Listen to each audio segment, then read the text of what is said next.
Assalamualaikum warahmatullahi wabarakatuh. My name is Mina Rahma Azizah.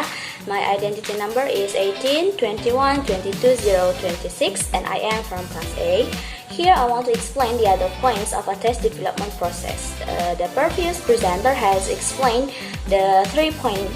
First, they are mandate, purpose, and construct. I hope you guys can understand well about that. And now, let's talk about the next point. They are the table of specification, item and task rating, and the last is scoring and rating. Let's move to the first point. The table specification is a two-way chart which describes the topics to be covered by test and number of item points which will be associated with each topic. Sometimes the type of item are described as well. The purpose of table specification is to identify the achievement domains being measured and to ensure that a fair and representative sample of questions appear on the test. Or it helps us to define the precise terms what we intend to measure. It provides an overview of our operational definition of the construct, what we will explicit as evidence of learning in a performance task item, and how we will sample this learning in relation to time and effort, and how we will value performance tasks and items.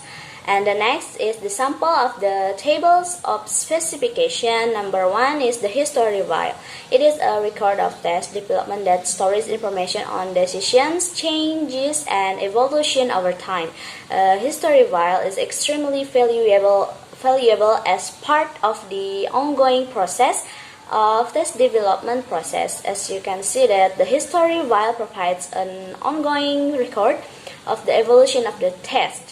It is the answer the question when was it developed, or who was involved, what have we learned over time about the test, what revisions have been made, and why were these revisions made. And it is important to record the revisions and reflections that have influenced the table of specification over time. Its history, and file them for future use and add them over time.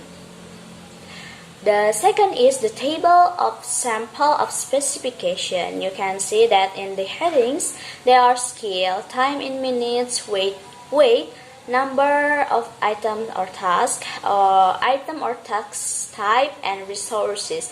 This means that the test must be adjusted to the time we have and the existing plan.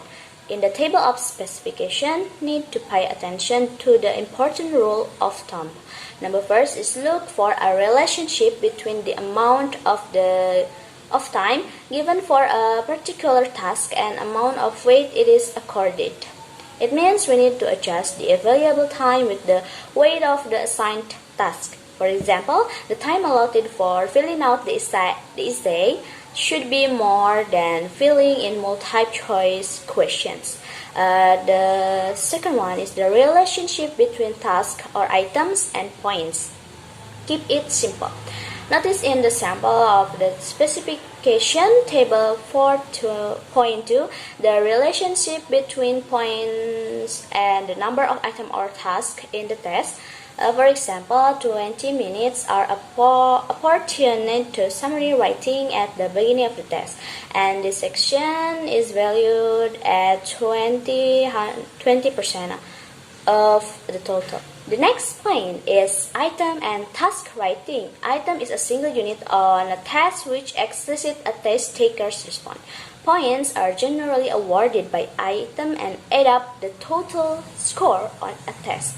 An item is often referred to as a discrete measure. Discrete point items tend to have right or wrong answer. As you can see there, the example of item format are multi-choice, true or false, matching, and etc. On the other hand, task is more complex, usually make the student more active, such as writing an essay, responding to questions, doing a role play, etc. And there are some item formats that have a particularly strong method effect. One of these is closed test format. It is a type of gap filling test method where words or items are removed from an interrogative text, and students must supply or identify what is missing. Scoring may require an exact match or allow for any acceptable replacement. Typically, there are no deletions in the first sentences paragraph of a long text. Deletions are made on the basis of systematic intervals or may test specific content. As you can see here, the basic of systematic interval is the 6 words that remove from the text, and the test specific content is the grammatical items and vocabulary. And now here is the last point of scoring and rating. You can see at the sample specification there, the focus is on the specification of items in the section 2 of the test. All of this item is used a multiple choice format with a correct answer identified for each item. The students just answer the question with the answer that provided in the text. In the scoring, it is easy to score and rate because the answer is available there. Now, let's see in the section 3. The answer of these questions are various.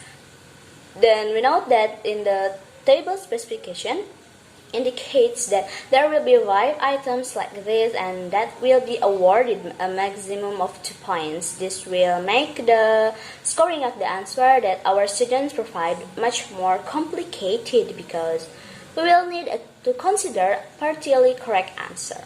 So the teacher or writer need to make and interpret what we mean by partially correct answers so that all award points in a consistent manner. And if we have a specific guidance for scoring and rating, it will make us easier to score. Such specific information will be detailed in the scoring section of a task specification. Typically, this information is transferred to rating scales or marking keys.